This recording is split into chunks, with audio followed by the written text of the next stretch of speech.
Kita melihat itu kesiapan betul-betul ya. Di sana harus betul-betul siap betul. Hanya tanda tangan gampang satu detik ya tanda tangan. Tapi kesiapan IKN itu sendiri kalau yang namanya sudah ditanda tangani pindah. Pindah itu semuanya harus siap. Bukan hanya gedungnya yang siap. Furniturnya harus siap, listriknya harus siap. SDM-nya harus siap. Sistemnya harus siap. Ini bukan pindahan rumah aja, ruwetnya kayak gitu. Ini pindahan ibu kota. Ini semuanya harus dihitung. Yang tanda tangan bisa saya, bisa Presiden terpilih Pak Prabowo Subianto. Tapi yang paling penting kotanya ini siap betul. Ekosistemnya sudah terbangun. Kalau itu sudah siap, kan juga ada yang pendukung lainnya, logistik seperti apa, sekolah untuk anak-anak yang nanti di sana siap enggak, rumah sakitnya siap enggak, semuanya. Tidak hanya urusan kita pindah, kalau hanya orangnya aja hanya bawa baju. Proyek IKN itu mangkrak, itu datang dari kelompok yang merancangnya, Andrinov Caniago. Menyampaikan itu secara terbuka. IKN dimaksudkan sebagai scientific basic dengan memberi janji bahwa kota ramah lingkungan. Tapi fakta tidak. Hancur-hancuran di sana. Dan itu diprotes oleh Greenpeace, oleh kelompok-kelompok LSM internasional. Jadi begini, saudaraku, ngotot untuk membela Jokowi dalam pendekatan hubungan emosional, politik, saya apresiasi, kesetiaan itu bagus. Tetapi juga harus melihat realitas yang ada. Banyak orang hari ini susah, miskin, dan ancaman kelas menengah yang semakin turun. Tetapi kalau Jokowi menggunakan hak uang rakyat APBN itu, maka semua itu harus dilakukan secara transparan. Siapa yang tidak suka satu proyek rancangan ibu kota yang bagus? Semua orang yang berakal sehat setuju. Tetapi dalam metode pendekatan pelaksanaan proyek ini banyak menimbulkan dugaan-dugaan. Jadi sudah masuk pada satu kesimpulan untuk menghentikan semua perdebatan Bung Silvan. Yang tadi saya usulkan, masuk aja ke jalur hukum setelah nanti BPK itu mengaudit. Sehingga di mana nanti dilihat apakah ini benar-benar dijalankan secara transparan, secara sesuai aturan atau tidak. Yang kedua, saya nggak pernah bilang tadi JSS mangkrak, enggak. Hambalang. Saya mengatakan jembatan Selat Sunda dalam logika semua orang itu adalah proyek yang bagus, memperkuat persatuan nasional. Karena mobilisasi Jawa Sumatera itu sangat penting. Proposal SB yang sangat luar biasa ini dibuang ke tempat sampah oleh Jokowi. Sehingga Anda mesti bertanya, siapa penentu IKN ini jalan atau tidak? Menurut saya, Pak Jokowi harus bikin baik sama Pak SB. Karena itu sangat menyakiti. Pak SB tidak meninggalkan beban utang. Pak Susilo Bambang tidak meninggalkan gejolak ekonomi dan politik. Dengan berharap Pulau Jawa dan Sumatera dalam proyek JSS bisa dilanjutkan selama 10 tahun. Tidak ditengok oleh Pak Jokowi. Artinya apa? Kalau perbuatan kekuasaan Jokowi melecehkan SBY, bisa saja cara yang sama digunakan oleh Prabowo untuk mengatakan ini ambisi pribadi Anda. Ini tidak penting untuk rakyat. Rakyat butuh makan. Maka terlihat di sana Prabowo masih lebih penting berbicara gizi, perhatian untuk makan gratis bagi rakyat ketimbang bicara soal IKN. Kembalikan saja Kalimantan sebagai paru-paru dunia. Dia menjadi ikon Indonesia. Jangan dengan pemindahan ibu kota untuk menutupi kekacauan kebijakan lainnya. Jadi saya hormati Bang Silver, saya tidak berada pada posisi Rocky Gerung berhadapan dengan Anda. Saya mau sarankan seluruh publik Indonesia memberi apresiasi, hormat kepada Bang Silver. Kembali lagi kepada Pak Jokowi. Saran saya berbuat baik kepada mantan Presiden SBY, mantan Presiden Yusuf Kala. Karena dua tokoh ini berpotensi menjadi penasihat Prabowo di masa depan dengan mengatakan proyek-proyek kami juga dimangkrakan. Berarti Anda juga bisa dimangkrakan. Itu bisa menjadi pertimbangan politis. Boleh lagi Bang Karni? Atau boleh? Pendek ya. Terima kasih suatu kritikan yang solutif nih. Ya kan, jadi Pak Jokowi harus bertemu dengan Pak SBY. Kemarin udah Bang. Dan mereka kayaknya saling jatuh cinta seperti Pak Jokowi ke Pak SBY juga. Kemarin udah bertemu, ya kan. Jadi nggak ada masalah sebenarnya dengan Pak SBY. Oh, iya. Itu saya tahu. Ya. Karena Pak SBY mau ke luar negeri. Oke, benar. Yang saya tangkap gosip di kalangan elit, ada pesan Pak SBY, Pak Jokowi, ya, tolong bantu muluskan pelantikan Prabowo. Ya. Ingat itu pertemuan segitiga ya.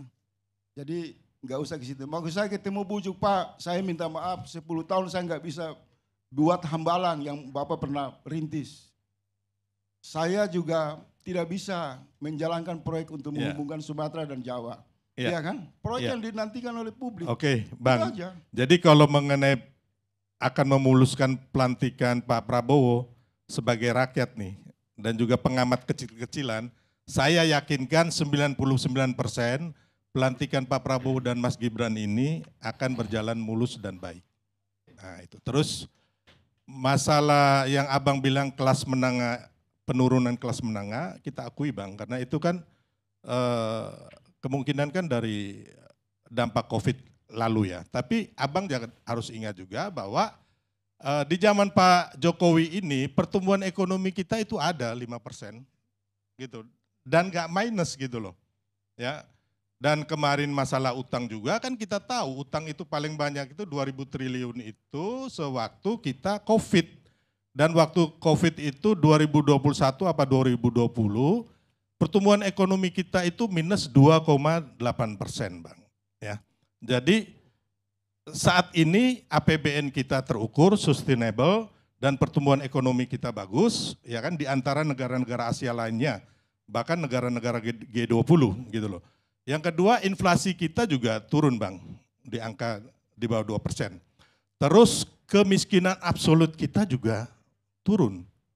Dan juga terbukanya lowongan pekerja kita, kalau nggak salah 1,5 juta lah di tahun 2023 kemarin. Ya. Jadi kalau menurut saya untuk perekonomian kita sampai saat ini sih masih baik-baik saja, kecuali besok dolar naik sampai 25.000 atau 30.000, ya saya juga khawatir gitu loh Bang. Nah mengenai IKN Bang, ya kan saya bilang tadi, gini saya nih orang penerbangan ya Bang, saya operate pesawat terbang ya kan. Kalau kami menerbangkan satu pesawat umpamanya dari Medan ke Nias Bang, kami 3 bulan itu bleeding, karena demand-nya nggak ada gitu loh. Tapi setelah itu dengan terbukanya daerah itu ya kan, dengan banyaknya akhirnya bertumbuhlah transaksi ekonomi di situ, termasuk pariwisata. Jadi orang-orang wisatawan luar itu yang tadinya dia mau surfing di Nias karena ada ombak yang bagus, sekarang itu bisa Bang, dia bisa bawa alat surfingnya itu di pesawat. Ya. Dan inilah memang infrastruktur itu kita lihat nanti pertumbuhan ekonominya nggak bisa langsung saat ini, paling nggak berapa tahun ke depan. Ya. Makanya saya bilang tadi, Abang, kita membangun ini bukan sekedar pertumbuhan ekonomi, tapi ada pemerataan, ada keadilan untuk seluruh bangsa Indonesia, termasuk saudara-saudara kita di Kalimantan, Nusa Tenggara Timur, Maluku, Papua. Ya jangan juga dong perputaran uang sekitar hampir 55% atau berapa ya, itu hanya di Jawa gitu loh. Ya kan? Kita-kita yang di daerah terbelakang ini Bang, ya kan? Ya saya bagaimana saya bersekolah itu setengah mati Bang, ya kan? Kami harus jalan kaki gitu, melewati sungai. Terus kami mau dari satu kota apa untuk berobat aja Bang. Jalan itu bergelombang Bang. Saya kira penuh udah dengan kubangan. Udah terlalu ya. panjang. Jadi intinya bahwa itu tadi Bang, sebenarnya tidak ada Bang. Jadi kalau nanti Abang besok menemukan bukti-bukti Pak Jokowi itu melakukan korupsi, ada money laundry untuk itu di sana, saya akan ikut dengan Bang Faisal gitu loh. Baik. Di barisan itu. Baik, sekarang, itu Abangku. Sekarang sebagai penutup, pakar hukum tata negara Refli Harun. Bismillahirrahmanirrahim. Assalamualaikum warahmatullahi wabarakatuh. Waalaikumsalam. Keren cadas. Tapi sebelumnya mungkin pada nggak tahu. Happy birthday. Thank you. Terima kasih. Jadi kawan-kawan semua. Tunggu sebentar. Hari ini, Sebentar. ya. Happy birthday. Terima kasih. Selamat. Terima kasih.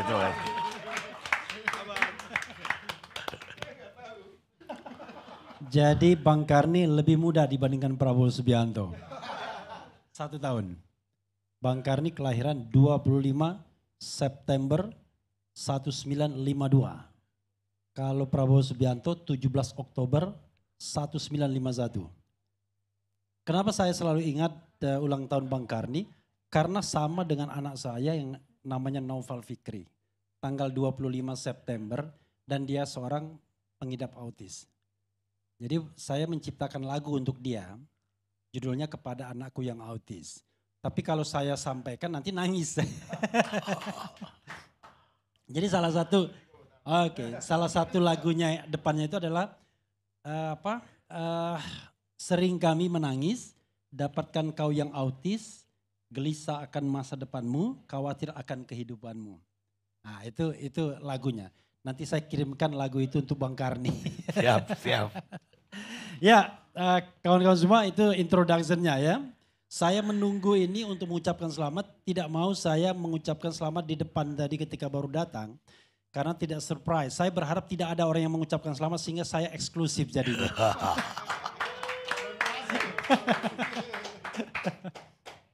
Oke, saya ingin memulai dengan meminta maaf karena saya akan men-spill beberapa hal yang saya dapatkan dari orang yang bekerja di sana. Ya, dan saya tidak mengklaim bahwa ini pasti benar, tetapi saya menyampaikannya saja. Karena tidak ada kata-kata, oh ini tidak boleh disampaikan.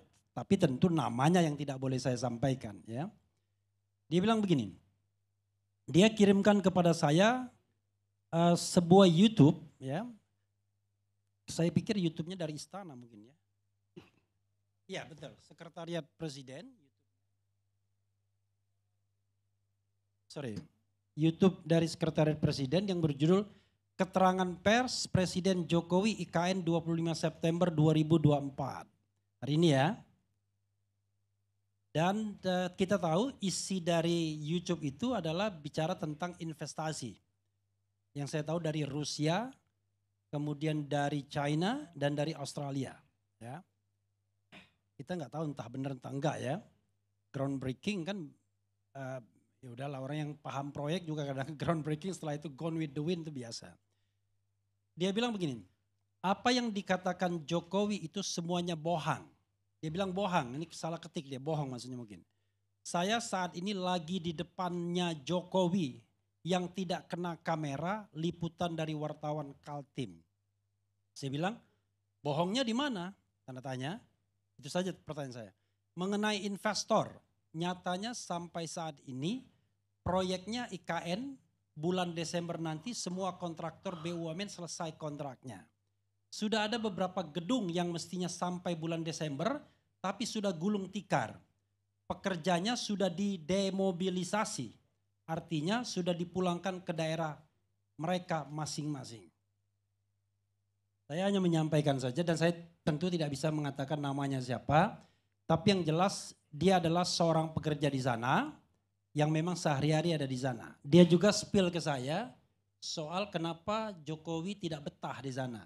Henry Satrio nggak tahu jawabannya kan? Nggak ada tukang cukur. Oke, ini tanggal 31 Juli dia spill ke saya. Jokowi pulang dari IKN kemarin 30 Juli 2024. Dia tidak betah di kantornya sendiri dan istananya. Utilitas yang ada di Kanpres itu kantor presiden maksudnya, seperti air yang dibawa dari luar untuk mengisi tangki yang ada di atas gedung. Terus TRS dia tulis, air itu mengalir turun melalui jaringan-jaringan pipa ke wastafel, ke urinoir dan lain-lain, itu macet, garis miring tersendat, dan airnya kuning-kuning seperti tidak di ultraviolet.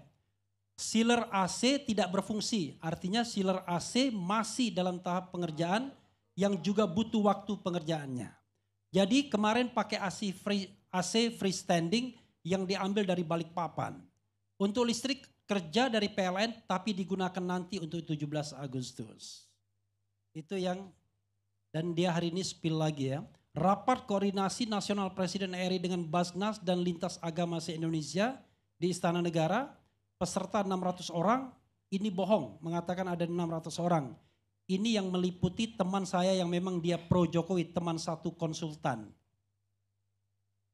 Itu ya saya tidak tahu betul apa enggak ya kan. Dan saya juga tidak tahu orangnya siapa, wajahnya saya tidak mau tahu. Tapi dia ngomong seperti itu. Nah maksud saya begini, saya khawatir ketika kita ngomong tentang IKN ini, masing-masing kita ini bicara seperti bentuk gajah. Orang buta yang kemudian pegang telinganya dia bilang gajah itu lebar, pegang buntutnya gajah itu kecil dan lain sebagainya. Saya tidak mengklaim bahwa saya paham tentang IKN, habisnya nggak pernah diundang juga. Jadi kita tidak tahu. Yang saya tahu IKN itu 1 tahun yang lalu dan saya terus terang termasuk yang pesimis. Kalau lihat kondisi 1 tahun yang lalu ketika saya main ke sana.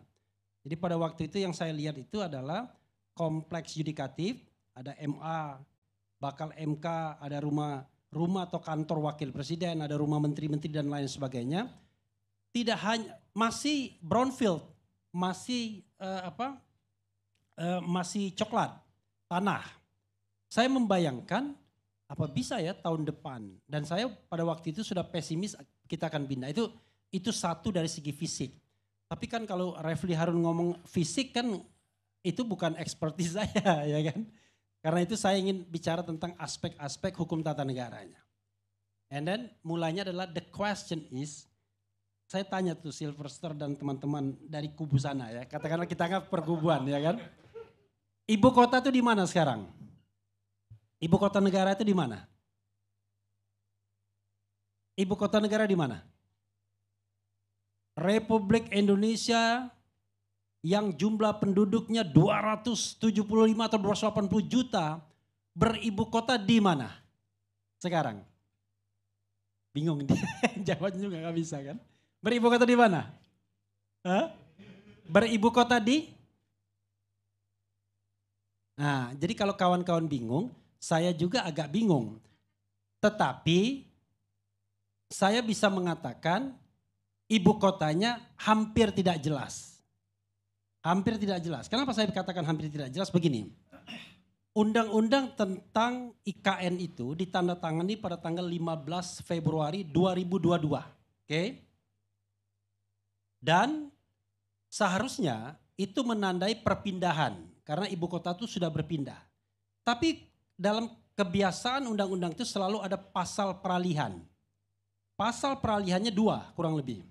Yaitu 2 tahun setelah adanya undang-undang ini, itu harus dibuat perubahan terhadap undang-undang DKI.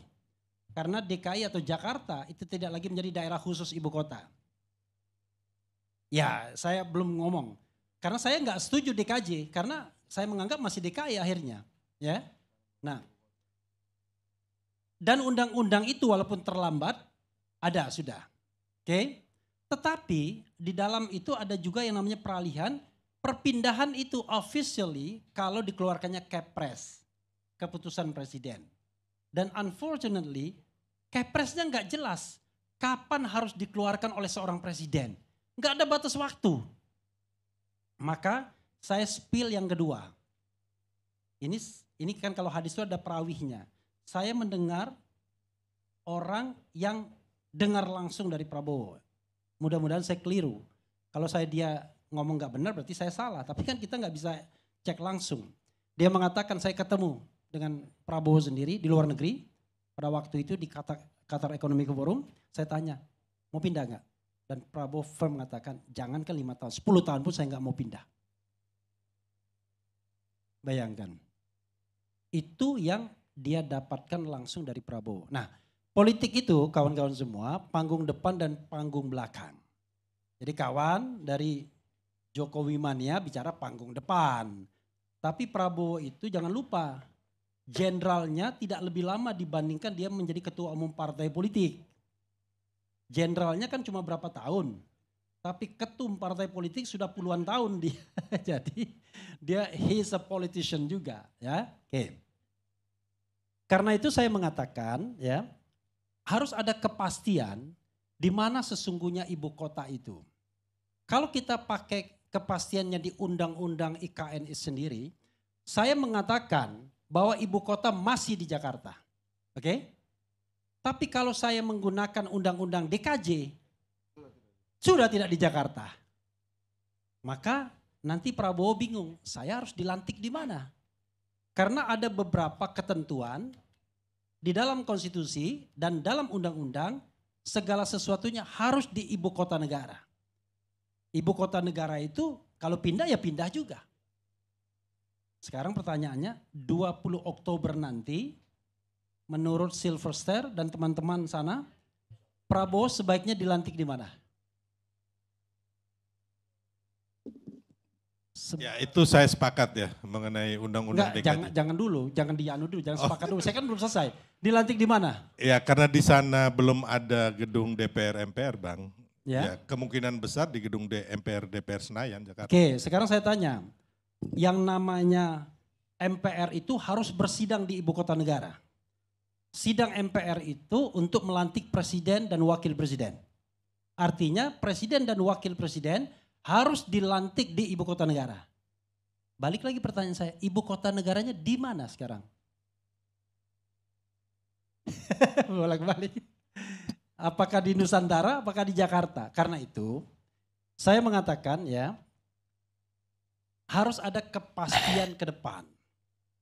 Tadi ada ibu-ibu yang datang ke saya, dia tidak setuju kalau ibu kota pindah. Saya bilang begini, kalau tidak setuju ibu kota pindah, datang ke Mahkamah Konstitusi saja, minta judicial review. Salah satunya adalah dalil tentang kepastian hukum, ya, legal certainty. Karena sekarang ada ketidakpastian hukum. Antoni Budiawan misalnya mengatakan, kalau dikatakan bahwa ibu kota itu tetap di Jakarta, kenapa harus ada kepala otorita ibu kota? Otorita ibu kota itu menyerap anggaran, ada gaji, ada fasilitas dan lain sebagainya. Berarti ilegal dia. Karena secara de jure belum menjadi ibu kota. Kenapa ada otorita ibu kota? Jadi kita bolak-balik nanti. Karena itu pastikan. Nah, kalau kita pastikan, maka saya kok agak sedikit yakin, optimis. Tapi optimisnya berbeda dengan beliau. Kalau saya optimis, ibu kota ini nggak akan pindah. Tetapi apakah kemudian IKN akan mangkrak atau tidak? Mungkin saja tidak. Tetapi pembangunannya akan berlangsung secara gradual. Gradual. Tapi dia tidak pernah menjadi ibu kota. Kenapa begitu? Saya ingat waktu saya ngobrol dengan Profesor Zulfikar. Salah satu ahli perkotaan, ya, ahli perencanaan dari Nanyang University Singapura. Dia mengatakan begini, saya bukan tidak setuju perpindahan ibu kota. Tetapi memindahkan ibu kota itu enggak kayak begini. Menurut ilmu yang dia punya. Harus gradual. Kita tidak hanya bicara tentang infrastruktur fisik, tapi juga social infrastructure. Secara fisik saja belum selesai itu barang. Kalau pakai istilah Bahlil kan barang dia bilang kan. Secara fisik saja belum selesai itu barang. Ya kan? Apalagi secara sosial. Saya membayangkan tidur yang masih baru dari Greenfield, Brownfield, gedung. Itu masih banyak nyamuknya pasti. Karena bau manusianya udah mulai agak berkurang. Maksudnya masih kurang. Nah karena itu menurut saya membangun itu tidak begitu harusnya. Nah yang kedua, ketika DPR kemudian menerima undang-undang tentang IKN, saya nggak habis pikir nih anggota DPR-nya nggak ngitung apa. Karena kalau Anda membuat undang-undang artinya Anda firm pindah. Kan begitu.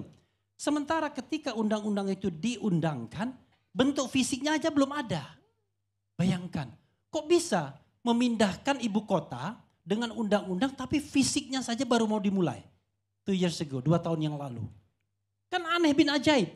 Harusnya ini barangnya sudah ada, lalu dimintakan menjadi ibu kota. Bagaimana dengan proses pembangunannya? Kan bisa dimajukan dalam RAPBN. Tanpa harus kemudian ada undang-undang ibu kotanya, cukup disampaikan bahwa kami ada rencana untuk membuat ibu kota baru, karena itu kami ajukan RAPBN-nya. Sepanjang itu disetujui oleh DPR, selesai. Bangun ibu kota, tapi tidak dikatakan sebagai ibu kota. Tetapi persiapan pemindahan ibu kota. Jadi dibangun sosial infrastrukturnya dan lain sebagainya, sehingga ketika kota itu berkembang dan siap, baik secara fisik maupun non fisik, maka disitulah perpindahan kota dilakukan. Itu baru mulus.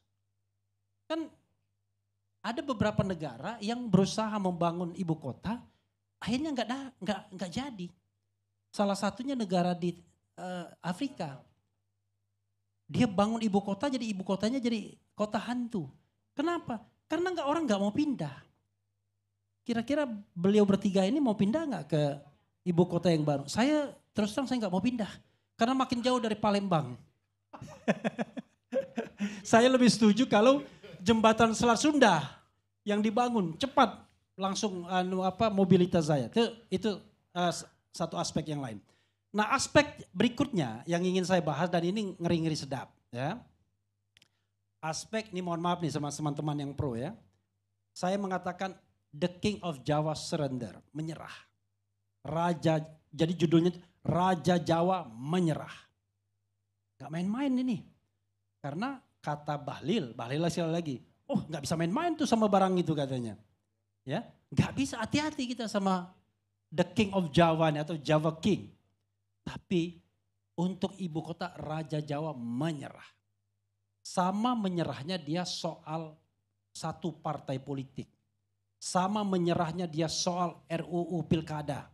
Sama menyerahnya dia soal putra mahkota harus bisa datang ke KPK. Itu kalau kita bicara tentang simbol kekuasaan, itu simbol penyerahan, surrender, menyerah. Gak ada kalau kita bicara tentang kondisi lebih dari 1 tahun yang lalu, gak ada. Ya kan? Bahkan ketika kita melihat pergantian ketua umum partai politik terbesar kedua misalnya, terlihat bahwa Raja Jawa sangat powerful. Ada pendukungnya sambil ketawa-ketawa mengatakan, ini katanya the carpenter itu bisa gergaji tuh pohon yang gede jadi perabotan rumah tangga dan lain sebagainya. Sambil ketawa-ketawa.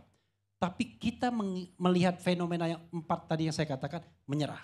Menyerah pertama ya, saya katakan ketika RUU Pilkada itu kemudian tidak diparipurnakan dan tidak bisa disahkan. Padahal bagi Raja Jawa itu adalah flag. Karena dari RUU itulah sang putra mahkota bisa dicalonkan. Baik sebagai gubernur maupun sebagai wakil gubernur. Tapi dia menyerah untuk tidak mengesahkannya. Pertama, persetujuan paripurna dan pengesahan oleh presiden. Padahal dalam sejarah, kawan-kawan semua, mana ada Raja Jawa mau menyerah. Undang-undang KPK diprotes, dia enggak menyerah. Undang-undang KUHP diprotes, dia enggak menyerah. Omnibus Law enggak menyerah. Kemudian Perpres 190 tahun tidak menyerah. Tapi itu menyerah. Panjang ceritanya tentunya karena ada 22 Agustus dan lain sebagainya. Tapi salah satu clue-nya adalah karena ada intervensi Istana Baru yang membuat dia menyerah. Tapi pertanyaannya adalah, loh artinya Istana Lama sudah tunduk dong dengan Istana Baru. Nanti kita akan lihat. Tuh, itu satu simbol dia menyerah. Yang terakhir ini adalah soal perpindahan ibu kota. Kita tahu bahwa bagi Presiden Jokowi, ibu kota, perpindahan ibu kota itu adalah pertaruhan terakhir. Ya, ini the last battle bagi termin dari presidensial termnya. Tapi kok dia tidak mau keluarkan Kepres? Padahal undang-undang ya secara tidak demokratis, itu menyerahkan kepada presiden at any time bisa mengeluarkan keputusan presiden. At any time. Kalau Pak Jokowi mau nekat, malam ini dia bikin kepres pindah ibu kota. Bisa. Tetapi dia menyerah. Gak bisa. Pertama barangkali secara objektif tidak bisa pindah. Ya kan? Ada masalah-masalah dan akhirnya dia mengatakan jangankan pindah ibu kota, pindah rumah aja perlu waktu dan lain sebagainya. Tetapi secara subjektif, kira-kira ditanya nggak dengan kekuasaan Istana Baru? Pak, Bapak mau pindah ke ibu kota? Jangan-jangan dijawab, nggak usah. Atau nanti dulu, nanti aja dan lain sebagainya. Karena sudah mulai ada sharing power antara penguasa lama dan penguasa baru. Nah yang paling menarik adalah dalam kasus sebuah partai politik. Kita tahu bahwa kebiasaan penguasa dan juga dilakukan oleh Jokowi adalah mengobok-obok partai politik. Di era awal pemerintahannya ada dua partai yang dia obok-obok sama dia. Golkar dan P3. Ya kan? Tiba-tiba kita tahu Golkar yang rebutan antara Agung Laksono dan kemudian Abu Rizal Bakri. Kita tahu penyelesaiannya siapa. Ya, The King of Java di belakang tapi eksekutornya kita tahu. Ya kan? Yang nama depannya L. P3 dua kali malah diobok-obok. Pertama ketika Roma Hurmuzi versus yang siapa? Apa? Jan Farid. Dan yang kedua ini tiba-tiba sampai sekarang PLT masih P3 itu. Kok lucu ada PLT bertahun-tahun sampai kemudian aktivis seniornya mengatakan kok bisa PLT bertahun-tahun. Tapi menterinya nggak dipecat, diberhentikan. Ya kan? Tetapi dalam kasus partai yang baru ini kan sudah mulai ada yang namanya muktamar tandingan. Untuk take over kekuasaan dia yang sudah puluhan tahun itu. Dan kebetulan di Pilpres kemarin gak dukung. Gak berhasil kan? For the first time Raja Jawa gak berhasil to take over. Kenapa? Ketika konon, ya ini saya dengar isu, ketika yang mau mengambil ini minta restu penguasa lama, dia bilang tanya penguasa baru. Penguasa baru bilang si X sudah komit untuk membantu pemerintahan saya selama 5 tahun. Pulang. Walaupun itu dari organisasi yang besar. Bisa dibayangkan kan? Nah karena itu saya mengatakan bahwa terlepas dari kontroversi fisik, pembangunan fisik dari IKN ini, saya hanya ingin mengatakan bahwa kelihatannya penguasa baru tidak ingin pindah. Dan penguasa baru ya, ini analisis saya, lebih menginginkan kalau pelantikannya ada di Jakarta. Why? Ini kan sesuatu hal yang prestisius. Bayangkan 17 Oktober hari lahirnya, kemudian 3 hari kemudian dilantik menjadi Presiden Republik Indonesia. Tentu dia ingin dihadiri oleh perwakilan dari negara-negara asing. Kira-kira kalau kita di istana sana, cukup nggak infrastruktur pengamanan, infrastruktur kemudian macam-macamnya untuk kemudian ada pelantikan di sana. Padahal kalau pelantikan di sini, nanti Henry Satrio mengatakan nggak sah ini pelantikannya karena Jakarta bukan ibu kota lagi kan. Entar Sylvester, saya selesaikan dulu ya. Nah, jangan digini-ginikan dulu. Saya selesaikan. Saya senang debat malam ini karena tidak ada yang emosi di antara kita. Tapi kan masyarakat perlu tahu. Nah, karena itu ya, menurut saya keyakinan saya adalah ke depan ya, begini. Kita harus membuat sebuah strategi. Saya lihat strateginya ini agak aneh. Apa yang mau dilakukan sesungguhnya dengan pemindahan ibu kota? Ya kan begitu kan? Ada klaim mengatakan Jakarta mau sinking. Oke? Yang kedua adalah pemerataan dari Java sentris ke Indonesia sentris. Ada aspek begitu. Walaupun orang mengatakan ada aspek lain dong yang juga dipertimbangkan, aspek sejarah dan lain sebagainya. Teman saya dulu ada Irwan Putra Sidin mengatakan, nggak bisa yang namanya Jakarta itu digantikan oleh kota lain. Disinilah yang namanya proklamasi kemerdekaan dibacakan. Disinilah kemudian munculnya tokoh-tokoh besar dan lain sebagainya. Masa mau ditinggalkan begitu saja, dijadikan kota bisnis? Nggak kebalik tuh. Ya kan? Seharusnya ibu kota karena kesejarahan di sini, yang lainnya di kota bisnis. Jadi Jakarta tidak macet lagi seperti Washington, ya kan? Jadi dia hanya dihuni oleh ASN saja. Business people sama pengamat. Ya kan? Sama pengamat. Business people pindah, move. Termasuk kantor-kantornya kan. Maka Jakarta akan quiet. Orang balik. Kalau yang dipindahkan cuma ASN, itu enggak banyak bro ASN bro. Lebih banyak adalah business people termasuk informal ini. Jauh dan mereka pasti tidak akan pindah. Karena itu tujuan untuk membuat Jakarta tidak sinking itu menurut saya agak aneh. Jakarta mau diapakan? Mau dijadikan kota bisnis, kota kebudayaan, atau kota apa? Kenapa nggak dibalik? Dia tetap menjadi ibu kota, the capital city, tapi kota bisnisnya dimanapun bisa berada. Dan itu klaim pertama. Klaim kedua mengenai Indonesia sentris. Apakah iya untuk pemerataan itu harus dibangun kota yang modern, katanya smart city, green city dan lain sebagainya dengan investasi sampai ratusan triliun. Bagaimana dengan kota sekitarnya? Siapa yang mampu membeli properti di sana nantinya? Maka almarhum Rizal Ramli mengatakan ini akan menjadi New Beijing. Dia bilang, kenapa? Hanya orang-orang kaya saja yang bisa membeli properti di sana, tanah di sana. Kalau dilihat di sini kayaknya sebelah sana aja yang mampu membeli. Karena pengusaha semua kan. Silver bilang pengusaha, ini juga bilang pengusaha. Kalau di sini pengamat semua cuma. Akademisi. Nah, karena itu jangan lupa aspek-aspek seperti ini juga harus kita pikirkan. Sehingga saya akan bingung. Sebenarnya yang mau dibangun ini kota bisnis atau ibu kota? Kalau harusnya kan kita pisah.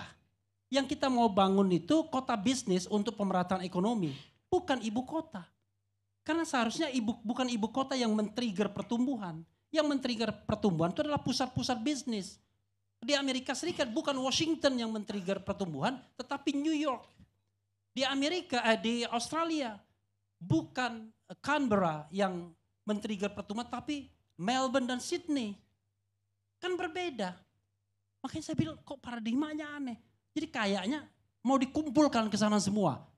Capital city iya, kota bisnis iya, kebudayaan baru iya, kemudian oligarki baru iya dan lain sebagainya. Maka yang terjadi sekarang ini adalah kekhawatiran saya adalah interupsi soal tadi Bang. Sebentar dulu soal dong. Sejarah. Nanti panjang tadi. Bentar. Ya, nah, setelah ini udah terakhir. Soalnya menarik ini. Nah, karena itu the last ya, saya mengatakan yang namanya salah itu biasa manusia kan. Yang paling penting adalah kalau kita tahu kita salah, harus ada keluasan hati untuk memperbaikinya ini. Karena bangsa ini terlalu beresiko kalau hanya untuk dinubuatkan, dinisbatkan kepada legacy satu orang. Karena kita pemilik sah republik ini. Wassalamualaikum warahmatullahi wabarakatuh. Mungkin saya sedikit Bang Karni menanggapi Bung Profesor. Ini profesor saya, jadi gini Prof. Kalau mengenai undang-undang DKJ itu kalau nggak salah undang-undang nomor 2 tahun 2024 ya Prof ya.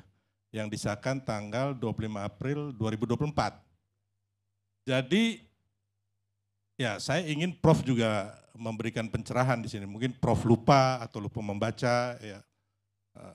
Bahwa ada pasal nomor 63 yang mengatakan bahwa undang-undang DKJ ini akan berlaku setelah perpindahan ibu kota Nusantara dari Jakarta ke IKN dengan ditandatangani Kepres. Ya, ini nanti Prof bisa benarkan saya ya. Terus yang kedua mengenai abang kita Bang Henry Satrio, mengenai sungai Bang, di situ ada belasan sungai ya. Saya nggak hafal satu-satu, tapi ada sungai yang mensuplai air baku, air bersih itu namanya Sungai Sepaku. Dan itu ada bendungan Sepaku. Dan mengenai air tadi Bang, saya tidur di mes karyawan itu, HPK itu airnya bagus gitu Bang. Ada kantin dan sebagainya. Dan menurut saya nggak ada masalah. Hanya memang mungkin air-air itu belum mengalir seluruhnya ke bangunan yang ada di dalam IKN gitu loh. Tapi kalau air itu bisa diminum, menurut keterangan Menteri PUPR bisa diminum. Dan menurut keterangan teman-teman yang di situ, waktu saya di sana itu bisa diminum. Demikian, terima kasih. Saya jawab ya gini. Kalau pasal 63 itulah yang saya katakan persoalan. Tidak ada undang-undang misalnya terkait dengan sesuatu pergerakan yang tanpa batas waktu. Jadi pasal 63 itu nggak ada batas waktunya. Jadi mau pindah hari ini boleh, pindah besok boleh, 20 tahun lagi boleh. Itu namanya ada keraguan di situ, sengaja diciptakan clue, diciptakan jalan untuk diambangkan. Kan itu menunjukkan ketidakyakinan. Dan tidak mungkin pasal itu tidak dititipkan oleh istana. Pasal-pasal seperti itu adalah pasal yang memberikan kewenangan. Itu satu, ya. Karena itu kalau kita mau, kan kita kan mau jalan penyelesaian, ya kan. Pertama kita pastikan dulu, kita ini mau pindah ibu kota atau tidak. Itu satu. Kedua, kita pastikan mana yang ibu kota, mana yang kota bisnis. Karena harus dipisahkan biar tidak crowded. Yang kedua, kalau misalnya kita bicara tentang sinking, itu adalah soal climate change yang di seluruh dunia ini bermasalah. Semarang bermasalah, Amsterdam bermasalah, kalau yang namanya kutub utara itu mencair, bumi ini juga akan tenggelam. Amsterdam kota melting pot, 70 negara ada di sana, tapi di bawah permukaan laut. Nah, itu soal yang harusnya kita antisipasi bersama-sama. Tapi kan jawabannya kok bukan pindah ibu kota. Harusnya kan lingkungannya yang harus kita perbaiki. Nah, terakhir mengenai sejarah tadi. Sepanjang atau sependek yang saya tahu, tidak ada orang yang mengatakan bahwa Jakarta tidak didesain untuk menjadi ibu kota. Tidak ada. Ya kan? Sebuah single statement mengatakan ini bukan ibu kota kita. Tetapi peristiwa politik kesejarahan yang penting itu di Jakarta semua rata-rata. You can name it, Sumpah Pemuda di Jakarta. Kemudian sidang BPUPKI di Jakarta. Proklamasi di Jakarta. Lapangan Ikada yang itu di Jakarta. Istana Presiden di Jakarta. Sebelumnya pemerintahan Belanda menjadikan Jakarta atau Batavia dulu sebagai pusat pemerintahan. Sehingga muncullah pejuang-pejuang di sini juga. Karena itu dari sisi kesejarahan itu nggak bisa. Ancet je bawah. Gak bisa digantikan Jakarta ini. Nah karena itu appeal saya, ya sudah kita kan ingin Jakarta kita lestarikan. Jakarta ibu kota negara, Nusantara atau kota-kota lainnya dikembangkan sebagai pusat-pusat pertumbuhan ekonomi baru sehingga kesejahteraan kita merata. Problem pertama kita salah satunya adalah kesenjangan yang begitu besar. Jadi siapa ahli politik ekonomi Amerika Serikat itu, Jeffrey Winters, itu membuat yang namanya indeks oligarki.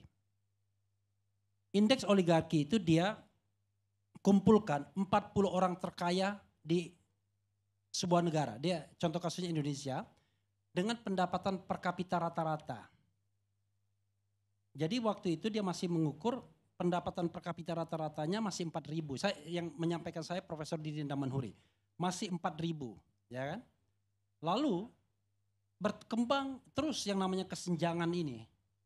Dari 600.000 sampai pendapatan per kapita rata-rata masih 4.000 US dollars alias 60 juta per tahun satu orang, ya. Kalau misalnya kursnya 15.000 dan itu ingat pendapatan per kapita rata-rata mulai dari konglomerat paling atas sampai yang bawah dianggap rata-rata pendapatannya 60 juta. Nah kesenjangannya itu berkali-kali, 600 kali dan kemarin waktu saya interview dia sudah 1 juta kali kesenjangannya.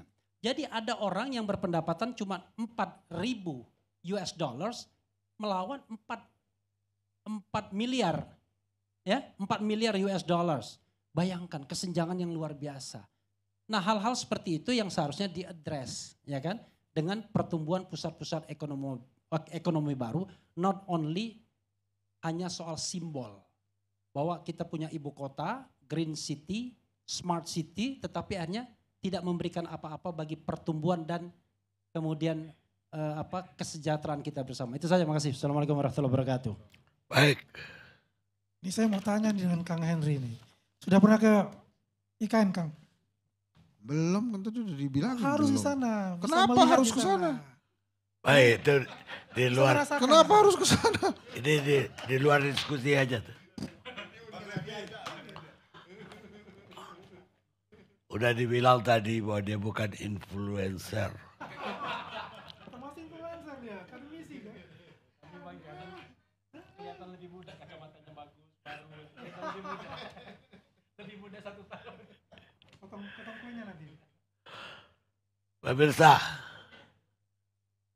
karena politisi itu sesungguhnya tidak pernah percaya dengan ucapannya sendiri. Maka mereka selalu terkejut ketika orang lain ternyata percaya kepada mereka. Charles de Gaulle, Presiden Prancis ke-18. Kita ketemu LC yang akan datang.